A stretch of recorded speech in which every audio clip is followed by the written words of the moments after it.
Welcome to it, sports fans. Friday, 23rd of November, 2018, Cape Town City. Yes, man. What another fantastic day on planet Earth. Welcome to From the Bleachers. It is the Friday edition.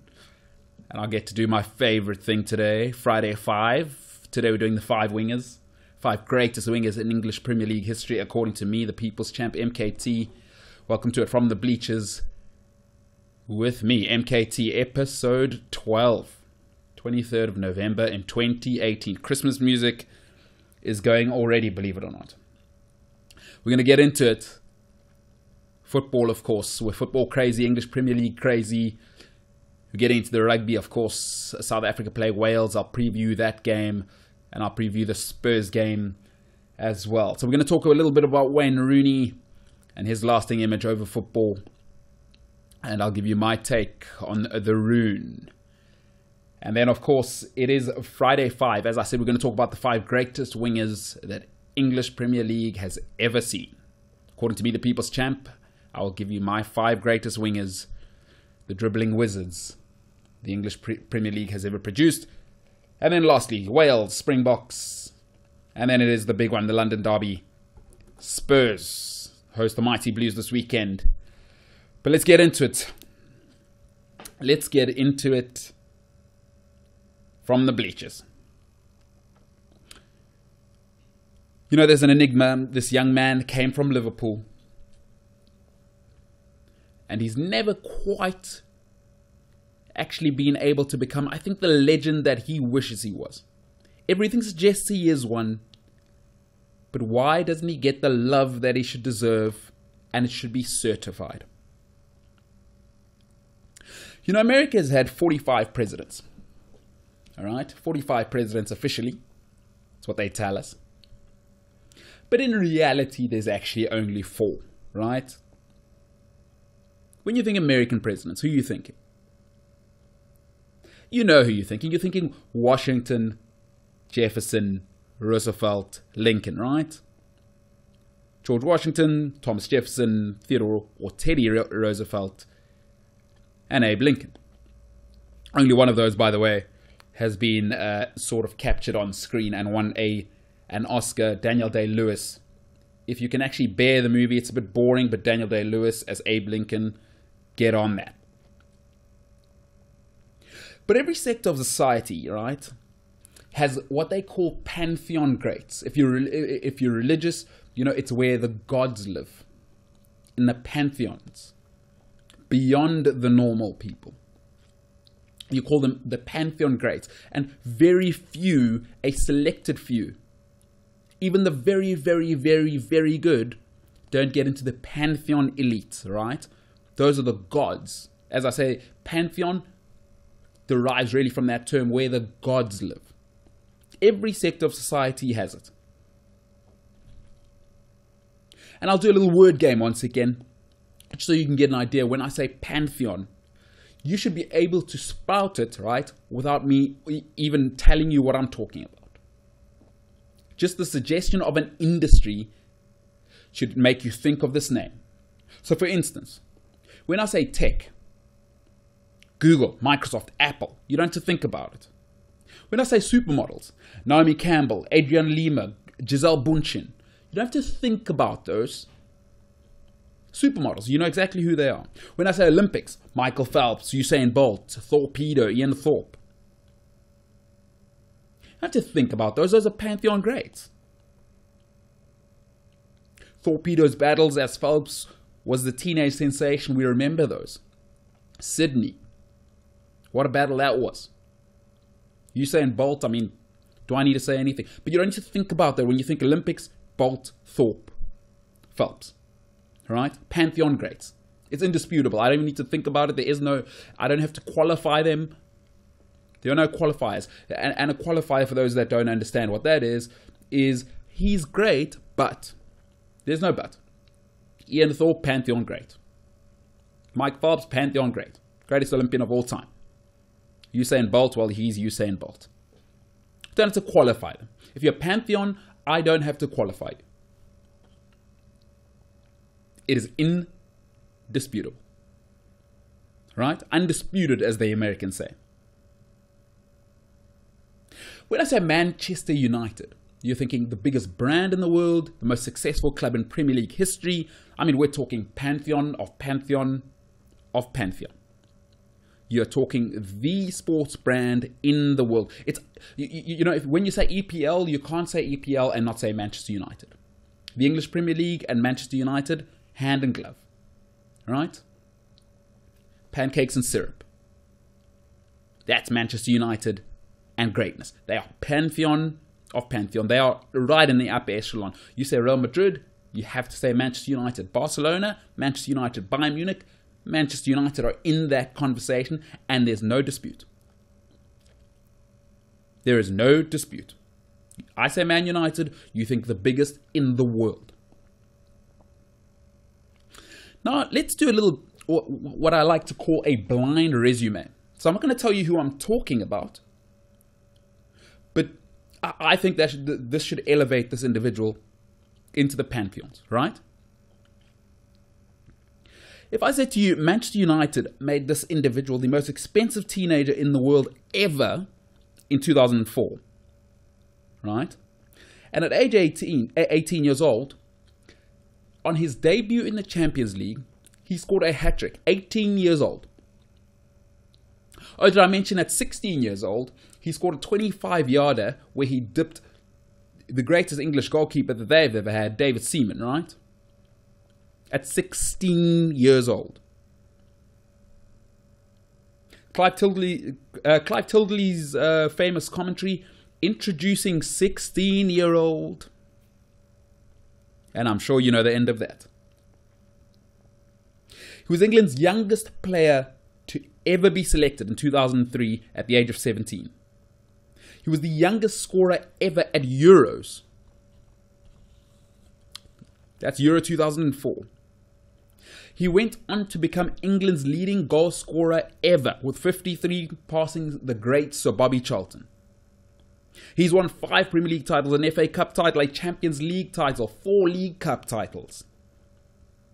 He was Premier League Player of the Year 09-10. Premier League Player 09-10 as well. Premier League Players Player of the Year 09-10. Football Writers Player 09-10. That was the season of his life. Career season, as the Americans say. He was in the Premier League Team of the Year 05, 9-10, 2011, 2012. If I told you the same teen sensation did more than even Manchester United could ever have imagined. When you make somebody the most expensive teenager of all time, you kind of hope he'll be part of a few successful teams. You hope he'll do all right. But this young sensation went on to do what was thought as the impossible. Not only did he pass Sir Bobby Charlton for England, he went on and is today Manchester United's all-time leading scorer. 183 goals for Manchester United. I'll let that sink in. For Manchester United, 183 goals, surpassing the great Sir Bobby Charlton. Surely when you hear all of this, youngest player ever, youngest goal scorer at Euros, most expensive teenager of all time, 5 Premier League titles, an FA Cup, a Champions League, 4 League Cups, Pantheon. He was an integral part of those teams. But Pantheon, surely, it's not even a conversation.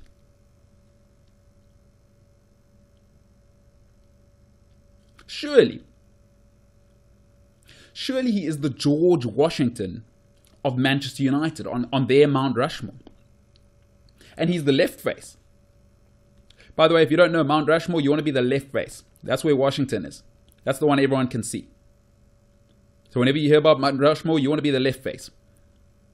And surely, with everything that I've told you, Players Player of the Year 09-10, Premier League Player of the Year in the very same season, Football Writers Player in the same season, 3-time in the Team of the Year, 5-6 in 2009 and 10, and 2011-2012, this individual was in the Team of the Year. That should be guaranteed greatest of all time. But when I say to you, Manchester United, Do you think Wayne Rooney? I'm yet to encounter any football circles where Manchester United elicits the name Wayne Rooney. I still hear Eric Cantona. I still hear sort of Cristiano Ronaldo. I still hear Ryan Giggs. I still hear David Beckham. I still hear Rio Ferdinand. But I never hear Wayne Rooney. When I say legendary Man United players, when I'm discussing it with people or I'm reading articles, why does nobody ever say Wayne Rooney? Because the numbers scream that this man is the greatest they've ever had, surely. He's got the titles, he's got the best thing, goals. But he never gets discussed amongst the Pantheon greats. And when I say Pantheon, I'll repeat again, if you're Pantheon, you don't have to be qualified. And by qualifying, it's like that guy who's, I met this girl, she's great, but, I met this girl, she's great, but, pump the brakes right there. If you are Pantheon, if you're the genuine item, you should never be qualified. And here are my 3 reasons why I think Wayne Rooney is never mentioned amongst the true legends of legends at the Theatre of Dreams. I think there's 3 reasons Wayne Rooney isn't mentioned in that breath. First of all, his character. I think the golden generation, which they were the English media labelled this previous generation of players. And thirdly, I think the manager, Sir Alex Ferguson, that he played under. Let's start off with the character part. I think when he left Everton, he did something very unique. He left a bitter taste in the mouths of both sets of fans. He forced Everton, after everything they gave him a chance, and he forced Everton to sell him, even though at that time, world record price. He forced his way out by handing in a transfer request. That didn't sit well, I know, with Everton fans, of course, but many Man United fans thought that was not the way to conduct yourself. So Wayne Rooney managed to do something at the age of 16 that many footballers and people in general will never manage to do. He upset both sides of a deal where he got paid millions of dollars and pounds. And then, of course, the next one was, there was a very interesting incident in his younger years where it was found out that he was soliciting women of the night. And I don't have I'm not a moralist. I don't want to get into I'm really not a moralist. Far worse things happen in this world. So I don't think the judgment of society, and I don't think people are moralists, particularly football fans, fanatical, they'll support their players through anything. But I think once again, Wayne Rooney managed to leave a bitter taste in everyone's mouths when he made the excuse, when he cheated on his wife, then fiancé, with a few women of the night, and he never accepted responsibility. He went with the "I was young," which is weak, isn't it? "I was young" is such a weak excuse. People don't mind if you make mistakes. People will never begrudge people of mistakes, especially young people, if you own up to it. If you own up to your mistakes, people never begrudge you those mistakes. As long as you put your hand up and say, "It was me, I accept the responsibility."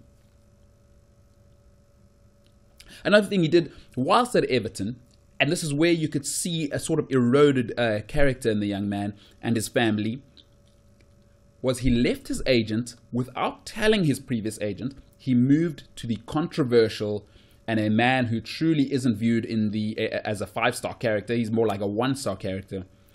The super agent, British super agent, Paul Stretford. Now, he was a man who, let me put it this way, he was George Mendes without the looks and the charm. I'd say he was George Mendes without the looks and the charm. And then here was the real warning sign. When he released his book in 2006, he said a few things about David Moyes leaking information to the press about Wayne Rooney's departure from Everton. This did not sit well with David Moyes, as he painted David Moyes as a troublemaker at the time. It subsequently came out that Wayne Rooney was lying because David Moyes sued him and Wayne Rooney settled out of court for £500,000. So already before his 18th birthday, Wayne Rooney had already shown horrific character. Absolutely horrific character. Which you can't blame. Young people make mistakes. It's just if you make mistakes, once again, we won't begrudge you as society, especially as football fans, especially as sports fans. They rarely forgive. Sports fans rarely forgive. Especially when you're that good. They will forgive the world. George Best couldn't get off the bottle, but my goodness have they embraced him at Manchester United. People have done far worse than women of the night, than cheating on their wives, and sports fans have forgiven them. But Wayne Rooney showed, before his 18th birthday, a low sense of character. And people don't love that. Let's go to the next level. And here's where I think it'll always be the deepest wound for a lot of them, but I think Wayne Rooney was the great hope when they brought him in at 17. Came into Euro 2004 injured. This is how much they thought of this young 17-year-old. And it never worked out from there. And it never truly worked out for any of them. Rooney was never able to do what I like to always call the Maradona. What Maradona did for Argentina in '86, even though I don't respect international football, but then subsequently went on to do for Napoli, where it was a one-man show, and he was so good. Not even just the ability, but the character. Because sometimes, like Roy Keane could do, Roy Keane ability, probably not as good as the rest. But when you have that sort of character, drive, when you don't let the standards of excellence drop below your own, that's leadership, and that's the next level. That's Pantheon great. Wayne Rooney was unable to do Maradona. He was unable to carry a seriously talented, according to the English, the golden generation, self-anointed. Don't love it because I don't think they were that good. But if Rooney was that guy, he should have taken them and delivered them from evil. Lampard, Terry, Ashley Cole, Beckham, Ferdinand, nothing. Rooney was a part of it. The Three Lions got nothing. No Euros, no World Cups. And of course, remember when they were at their absolute best in 2006, he stood on Ricardo Carvalho. When Rooney went off, England went out. And the rest is glorious, glorious history. And I think the final nail in the coffin, why Wayne Rooney will never get the love that his statistics suggest he may and should rightfully, is Sir Alex Ferguson and his lack of trust. He'll never say it out loud. He did say he didn't think Wayne Rooney was proper world class. But I think he showed, even during Rooney's time, Fergie saw that Rooney was a guy, not the guy.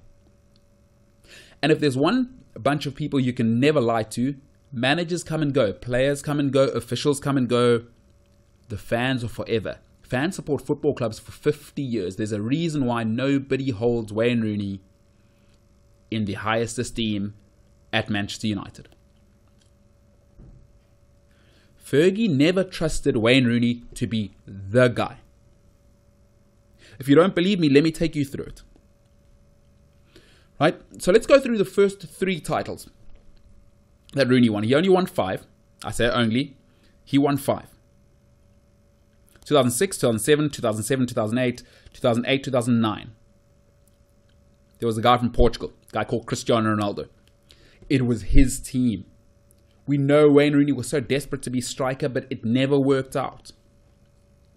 Because even in the second 2 years, they had to get Tevez, and Rooney was always forced to go out wide. If Rooney was that guy, they wouldn't have needed Tevez.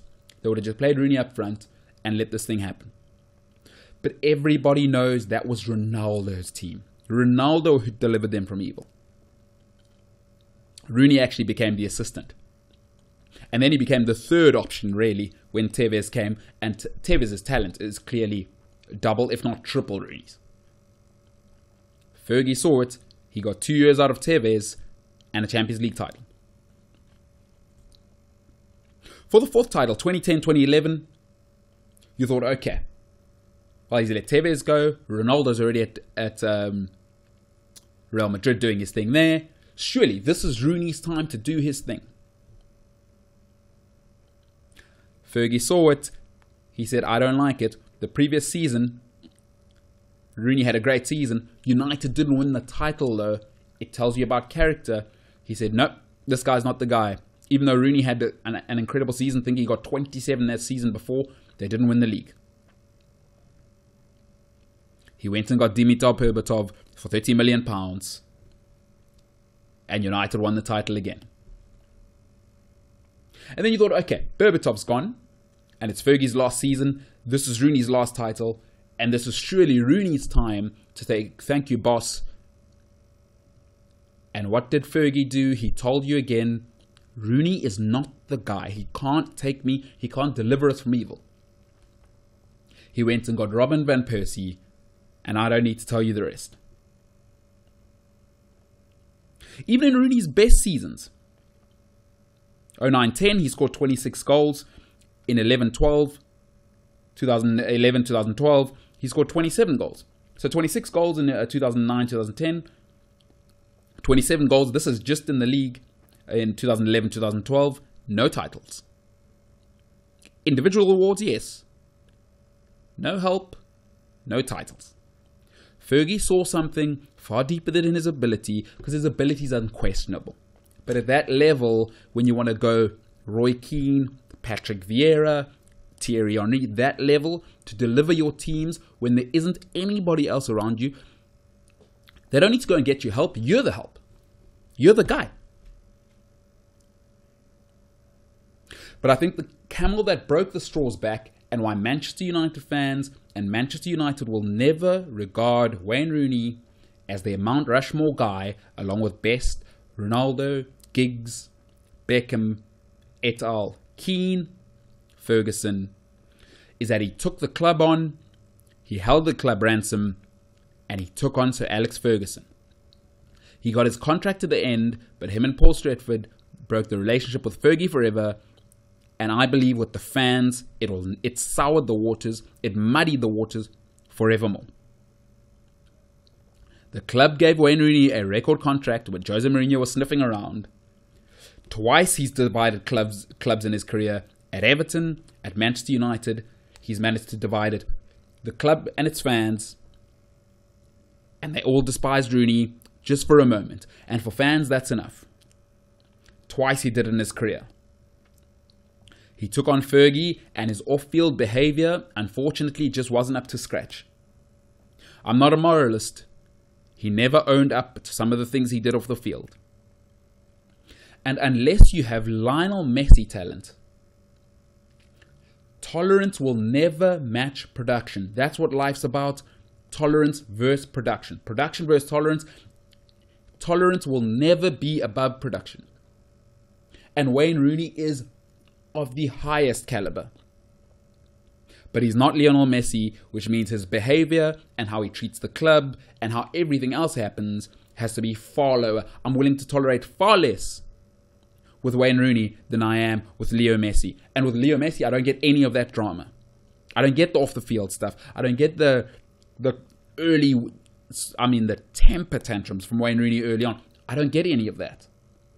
And I still get double the production from Leo Messi. Double the production from Cristiano Ronaldo. I don't get all the off-field stuff as well. The bad character stuff. We're willing, in life we do it all the time. We tolerate those people that give us more. But once we have to tolerate more than they give us, I'm afraid they're gone. Wayne Rooney, high quality, absolutely brilliant. And I can understand for those three reasons: character, failing the golden generation, and taking on Sir Alex Ferguson and dividing two clubs.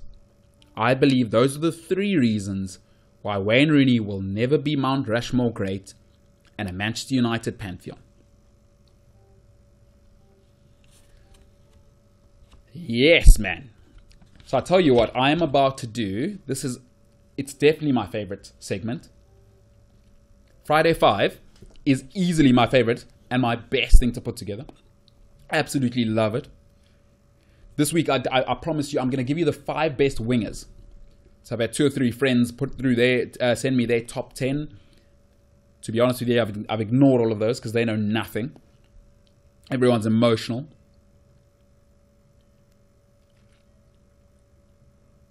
I'm down the middle. I give you the truth. So here's my FridayFive. I'm going to give you the 5 greatest wingers that the Premier League has ever seen. At number 5, he was pasty, slender, and he wore half socks. He had the skinniest calves I think I've ever seen on a footballer. And honestly, he looked more like Pete Doherty than a footballer. In 2000, Barcelona acquired the Rolls Royce, that is Mark Overmars, and everybody was perplexed when Arsene Wenger went to Marseille and got this troublesome guy who was having a massive fight with Marseille at the time and replaced Mark Overmars with him. He was throwing his toys out of the cot at Marseille, and Wenger said, "You're my guy, £6 million, come through and you will replace Mark Overmars." Those of you that are Arsenal fans, you know what he represented. Within a year of his arrival, Overmars was a distant memory. In 2001-2002, which is 2 years later, Arsenal broke Man United's 3-year hold on the Premier League title. And in 2003-2004, Arsenal were the Invincibles, unbeaten. In the 80s, the French had the Carré Magique with Platini, Girasset, Tiranga, Fernandes. In the noughties, Arsenal had their very own Magic Square. In Henri, Bergkamp, Ljungberg, and Super Bobby. At number 5, Robert Pires. At number 4, this man looked like a runway model. Sir Alex Ferguson said he was the only player in his whole career he could never get to admit that he made the mistake. He said this gentleman was unbreakable. It was never his fault. Apparently, this player, in his mind, was always right. He married a Spice Girl in 1999. He had arrived, though, in football 3 years earlier. That famous goal against Wimbledon, at that stage, he wore the number 10. And at that very moment, the first true rock star of English football in the modern day was born.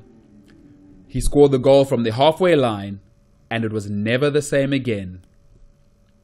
That Wimbledon moment you can watch over and over and over. In 1999, he took the corner for Man United when they won the treble. He redefined the art of the set piece and crossing in England. 6 Premier League titles, a Champions League title, and about 300,000 haircuts later, at number 4, I give you golden balls himself, David Beckham.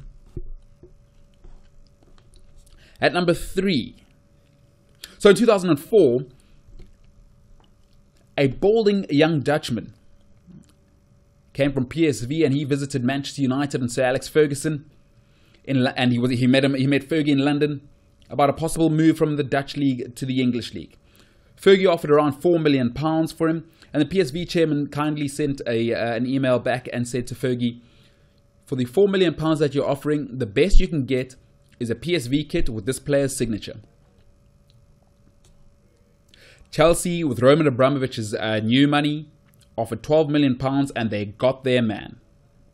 He arrived injured at Stamford Bridge, but by November he returned, and he single-handedly, in that first season Jose Mourinho had, single-handedly drove Chelsea to the league title. In 2005-2006, along with Damien Duff and Drogba, he proceeded to be the most electrifying player, comfortably the most electrifying player the Premier League had seen, and I believe to this day has seen since David Ginola. He introduced the term cut inside and shoot back to the English dialogue. He introduced the term cut inside and shoot. He made it stock standard term, cut inside and shoot. Like Brazil's Ronaldo, all he needed was one season to enter the pantheon greats of wingers in this league.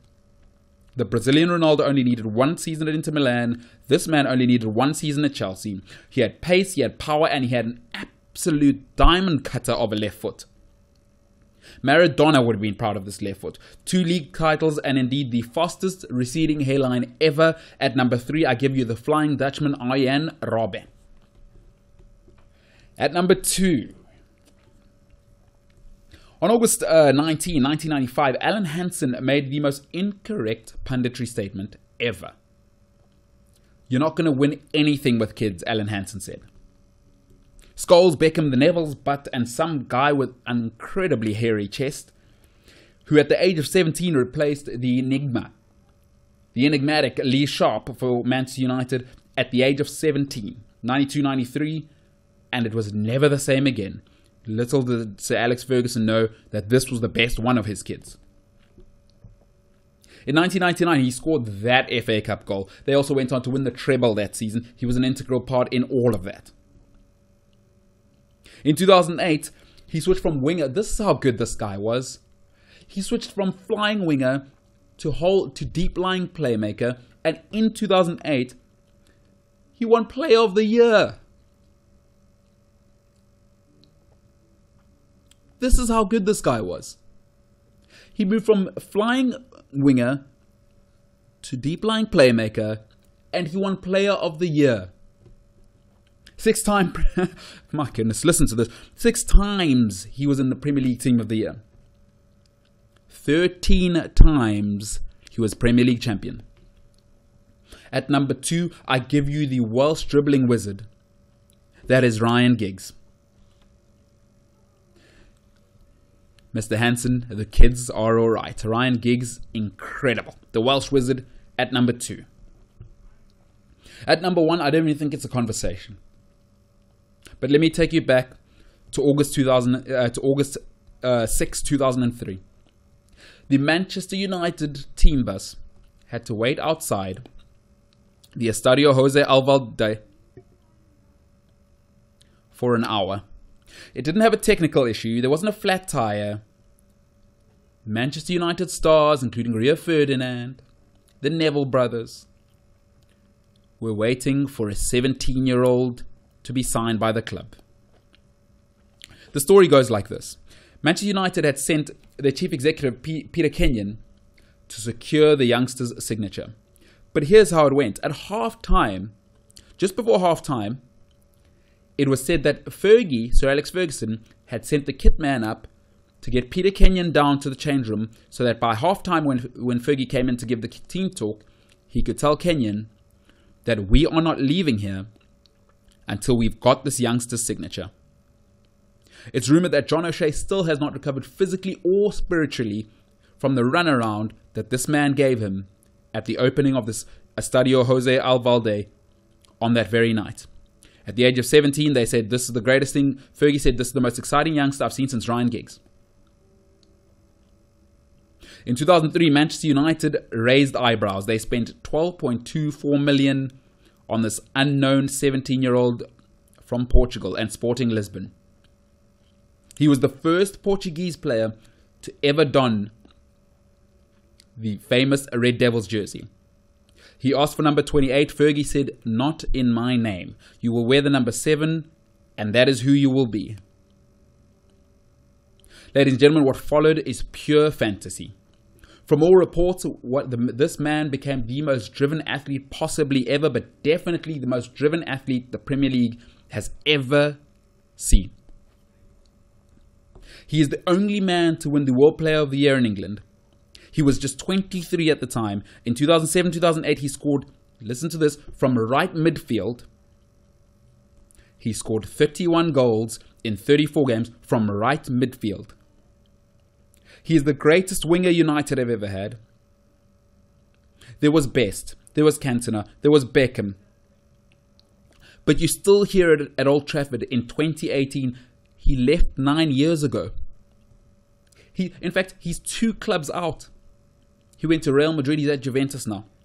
They still sing his name at Manchester United now. You hear it every weekend when you watch Manchester United. He's running down the wing. Hear United sing. Ladies and gentlemen, the greatest winger at number 1, the one and only, the true number 7, Cristiano Ronaldo. That is the Friday Five for this weekend. If you think you can do better than that, I challenge you. That is my favorite segment. Compiling those lists is awesome. Ronaldo at number 1. What a player he's gone on to be. Cristiano Ronaldo. Pantheon, great. Well, this weekend, thank goodness. Oh my goodness. It's not an international break. Real football's back. And the Blues play Spurs. They go away to Spurs at Wembley. No NFL, so the pitch will be alright. So I'm going to do my prediction. So I'm about to give you my Spurs-Chelsea prediction. Let me go through what I think. I don't think either side have been great this season, to be honest. I think we're honest with one another. And either side have been very good. Players out. The World Cup's never great for anybody. Spurs have struggled with injuries this season. Alderweireld's been a nightmare off the pitch. He wanted that move to Manchester United. It never worked out. Pochettino's a tough guy. And a guy you don't want to negotiate is Daniel Levy. You don't want to negotiate with Daniel Levy. It looks like they've got Alderweireld mentally back, which will be great because Vertonghen, I think, is coming back. So it'll be great for Spurs. They've been slightly unsettled with the whole news of the stadium, playing new old stadium. Everybody's on their back. Obviously, NFL ruined the pitch, blah, blah, blah. So they have been unsettled. That's undoubted. But I think they're really well coached. I love Mauricio Pochettino. I think he's the greatest young manager around. They look compact. And I think if you know Pochettino as a player, they look mean. They've got an edge to them now. They won't be kicked about. They look like a real team. They're well coached. They're really compact. On the other hand, Chelsea are Hazard or bust. Okay, that's clear now. That's clear. Surrey ball hasn't kicked in really, but they're Hazard or bust. Hazard doesn't play. They're a no-show. Chelsea's got quality all over the pitch, but they don't have X factor outside of Hazard. Hazard's incredible. Earlier, I predicted he'd be Player of the Year this year. I think that's going to happen. He's been unbelievable. He's been unbelievable. He's actually taken it to another level. Surrey ball though, taking some time to settle in. I think Chelsea's biggest problem, and the complication of Surrey ball, is it asks so much tactically, which is why I think Ross Barkley is struggling to be consistent. Unless you are technically and tactically sound, you can't play Surrey ball. Because the two midfielders next to Jorginho need to go up and down, but they need to concertina. And I think that's why Loftus-Cheek can't adjust, because he's young and he's never had to adjust. You know, the Italians are tactical. Loftus-Cheek is clearly technically brilliant and he's physically everything you'd ask for of a midfielder or a player. But tactically, he's off. Remember, they need to concertina, and I think the one problem is N'Golo Kante still not comfortable in the number 8 role, going box to box. Surrey ball will make you uncomfortable, but I think they'll get it. So he's in a nightmare right now. He's being forced to go box to box, and I don't think that's working out. Kovacic's been unbelievable. Kovacic is the real deal. His relationship with Hazard is fantastic. His ball movement, he's technically great. He's great in the challenge. He won't shy away from the challenge, and he's got a tremendous passing range. You can see why Real Madrid paid all that money for him. Kovacic has been superb. David Luiz is my big concern if you're a Chelsea fan. We saw when he dived in against Juan Mata for Man United, he's still got that in him. And I think the injuries have caught up with David Luiz. What he does do, and I know Mauricio Sarri loves this, is that he's a ball player. That's what you get with David Luiz. The ball playing ability from the back. And the worst part, if you're Chelsea, there is no edge up front. Morata, we saw that miss for Spain, unbelievable. It just hasn't worked out. That back injury hasn't recovered, and a big part of Morata's game is his pace. He looks like a Torres. The confidence is gone, and in sport, once you don't have confidence, I don't care if you're Pele, Maradona, Ronaldo, no confidence, no game. Morata's looking shot. His back looks like it won't be fine. No edge. My prediction 1-1. I'm calling 1-1. I don't see Chelsea winning. I don't see Spurs winning. Kane is off his game. 1-1. Let me finish off with this. I don't understand how the Springboks are only 2-point favourites over Wales. My only thing is that in the wet, because the Springboks lack skills, and Wales beat Australia last year, I think I think that might be bet up a bit. That might be bet probably to 4 or 5. Springboks should be favoured by a little bit more. I'll tell you why. I think confidence is everything in sport. Wales did beat Australia last week. Well, Australia, terrible. That much is clear. Wales aren't much better, but confidence is everything in sport. So I think that might have to do with the betting. But I think the Springboks have reverted to sort of late 90s, in the noughties rugby where they're going to bully you. They're going to bully you. You look at the pack, it's massive, super slow, low on skill, but they're going to bully you. Archie Snyman's in there and he's dynamic, but he's a monster. He's something like 130 kilograms. It's a massive back row. Kolisi, probably the most dynamic, although he's not the most dynamic guy. But they've got Peter Steph Totoy playing flank. I still don't think he's a flank, but okay. He's a bruiser. He's a thumper. Dwayne Vermeulen, old school number 8. He's going to bully you. So that's what they're going to do. They're going to try and grind this pack down, the Welsh pack down. I see Rusty's shown me his cards now. He prefers brawn over brains, which is not a problem. If that's what they want to go with, that's what Rusty must go with. I think the rain will help the combative pack. I can see what he's picked is we're going to bully you. You're going to take you on up front. We'll lay the platform for our back line.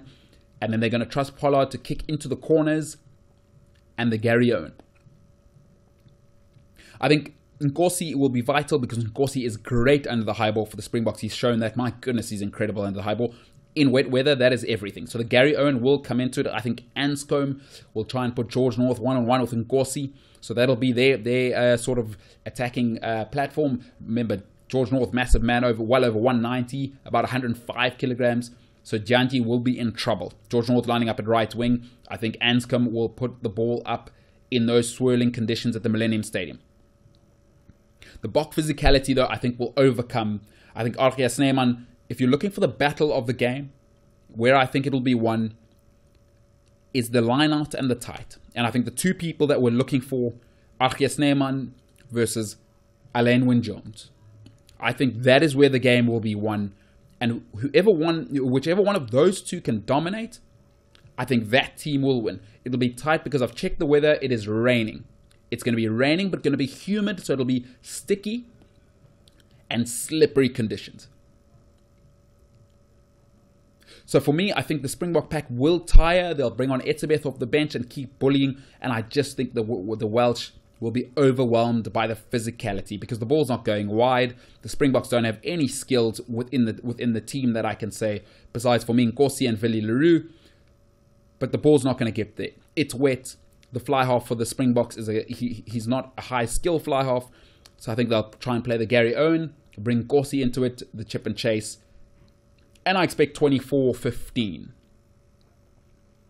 I'd love to hear what you guys have got to say. And that is it from the Bleachers this week. What an awesome week. Check out the FridayFive. Subscribe. Go to Podbean. Subscribe, like, share. And let people know that From the Bleachers is doing the thing. So what an awesome show. I will see you and hear and talk to you on Monday. That is From the Bleachers for this week. 23rd of November. Cape Town City. Loving it. So to everybody out there, peace, love, and happiness. Enjoy the London Derby. Enjoy the rugby. And enjoy the return of the Premier League. Thank goodness. No more international football. Really, really looking forward to it. Have a great weekend. And from me, the People's Champ, MKT, that has been From the Bleachers. I look forward to chatting with you on Monday.